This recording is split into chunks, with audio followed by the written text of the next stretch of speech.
Midwest Market Management. It is Tuesday, September 2nd. Got Riley Sykard on with me here today.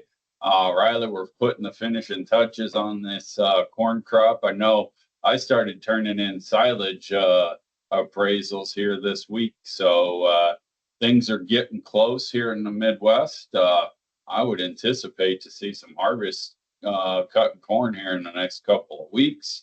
And yeah, 'tis the season, huh?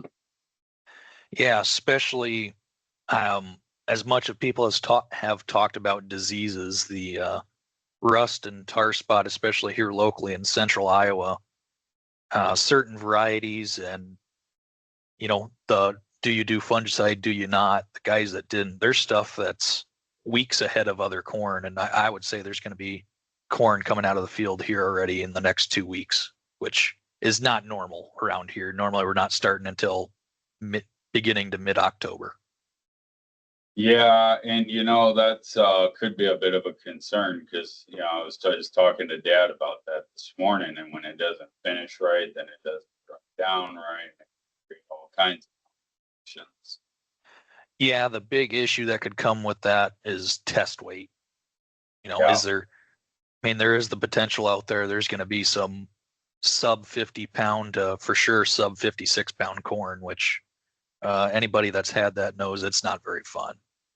Yeah, so everybody last year was the exact opposite. Well, we had a really great natural dry down period late, and test weight was huge, and guys were finishing emptying up their bins going, man, where all this corn come from? Well, it was, test weight was heavy. So I guess like everything, Riley, it averages itself out over time. Mm-hmm. Always seems like it does, but with all that said, Clint, you ready to hop into the weather side of things here? Yeah, let's see what we got to look at starting September here. Sounds good. Starting out temperature side's been more of the same. Not in August anymore, so I can't say it's cool for August, but I can still say it's cool for the beginning of September. Highs in the 60s I'm seeing some nights lows in the 40s. I've heard some talks from guys in the Dakotas and upper Wisconsin that there's going to be some freeze warnings, but I don't think anything's going to be far enough south to cause any big crop damage, Clint, from what I've read and what I've seen so far. So not anything concerning there yet, but we'll have to keep an eye on that. Moving into 6 to 10 day, more pretty mild, cool temperatures.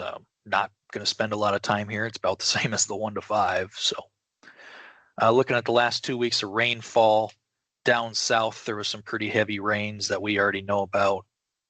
Nebraska and Minnesota caught some rains, and it's not showing up here on this last 2 weeks forecast, but there were isolated areas here in Iowa that were, locally we got 0. And if we went a half hour south, I talked to somebody that had 7 inches of rain. So there are some spots right now that are going to struggle with some dry down from those rains, but I wouldn't say it's exactly going to be a yield altering thing as much as a dry down issue.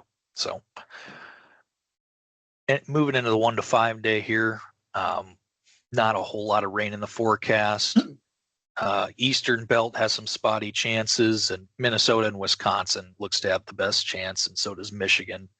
That Eastern belt could really use some rains right now, whereas the West is happy to be missing it. So in terms of a forecast, it's helping out as farmers as much as it can, but that Eastern belt's going to need at least one more rain to finish out this crop. Clint, you sound like you had something to add. I was just going to say that, Riley. Dad and I were talking this morning, and generally this time of year, I'm as guilty as the next trader. I start to get numb to weather and feel like it doesn't matter. Crop's already made. Well, this year's a little different with all the disease pressure and the corn that's prematurely dying.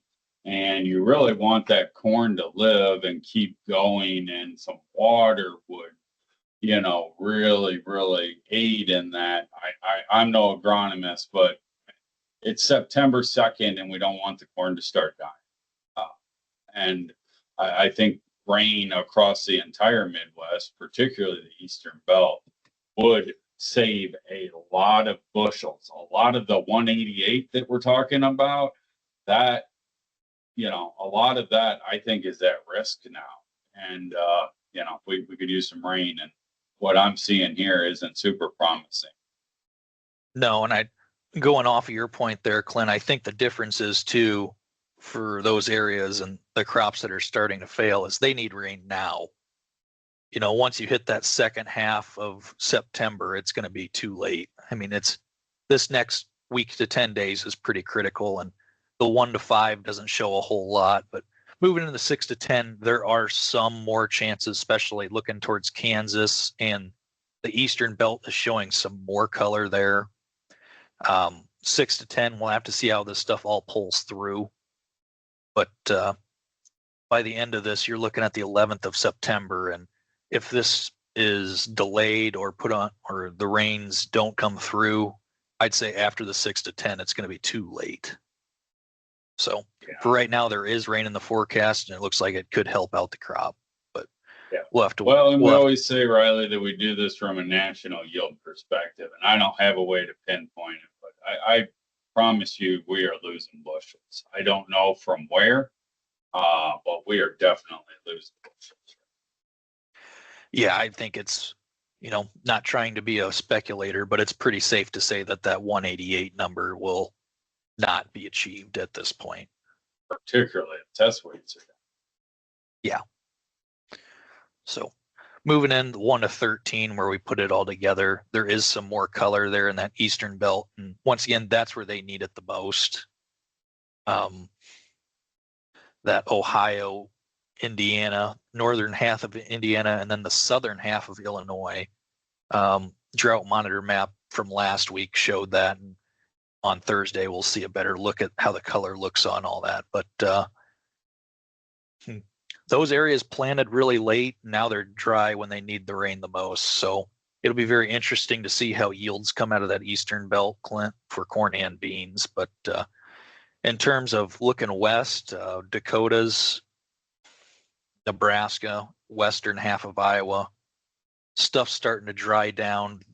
Once you're getting to this stage, they're at the point they don't really want any more rain. So looking past the mid-September timeframe, any rains further into that's just going to work to slow down harvest and start to be viewed as a negative thing. But for right now, in this next 2-week stage, we're critically wanting rain. So it's this, I think the script's really going to flip pretty hard, Clint. Yeah. All right. Well, it's a conversation that I really didn't anticipate that we would be having. It's getting too dry.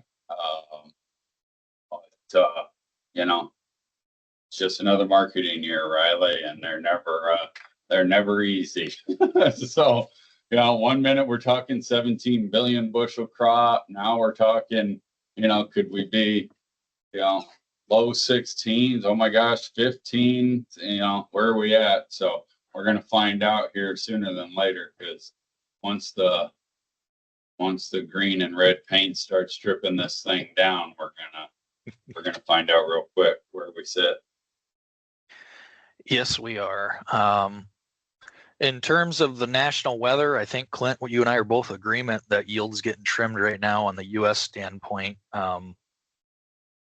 Was going to ask on your side of things, kind of a spur of the moment deal here, but I think next week we probably should start looking back at South America. What's your thoughts? Yeah, I don't think it's too early to get started on that, for sure. And so I'd say we start getting dialed in, get ahead of things, and get our viewers back in play and in tune with what's going on down there.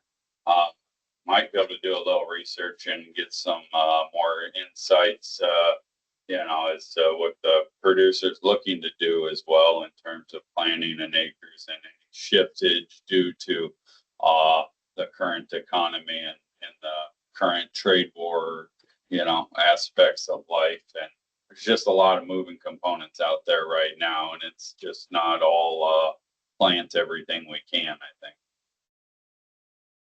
Yeah, it'll be really interesting to see if acres are continuing to expand there, or if there is starting to be a bit of a drawback. Because reading reports that financially there's some farmers struggling in South America, but when the acres continue to expand, it makes you kind of question that thought. So I've questioned that around here for a long time, Riley. Everybody tells me how much money they're losing, and then a farm comes up for rent. We darn near have fist fights in the street to rent. So I don't know how that works when we're losing money, but fighting over how to get more. So I guess that's one of those hidden secrets that I haven't found the answer to yet. So we'll see what the new year brings. So appreciate you putting together the maps here today. Thanks to Marcus Weather Group, and we'll be back on here Thursday to let you know how we shake out. Thanks a lot. Have a good day. This material has been prepared by a sales or trading employee or agent of Midwest Market Management and is in the nature of a solicitation. This material is not a research report prepared by of Midwest Market Management Research Department. By accepting this communication, you agree that you are an experienced user of the futures markets, capable of making independent trading decisions, and agree that you are not and will not rely solely on this communication in making trading decisions. Distribution in some jurisdictions may be prohibited or restricted by law. Persons in possession of this communication indirectly should inform themselves about and observe any such prohibition or restrictions. To the extent that you have received this communication indirectly and solicitations are prohibited in your jurisdiction without registration, the market commentary in this communication should not be considered a solicitation. The risk of loss in trading futures and/or options is substantial, and each investor and/or trader must consider whether this is a suitable investment. Past performance, whether actual or indicated by simulated historical tests of strategies, is not indicative of future results. Trading advice is based on information taken from trades and statistical services and other sources that of Midwest Market Management believes are reliable. We do not guarantee that such information is accurate or complete, and it should not be relied upon as such. Trading advice reflects our good faith judgment at a specific time and is subject to change without notice. There is no guarantee that the advice we give will result in profitable trades.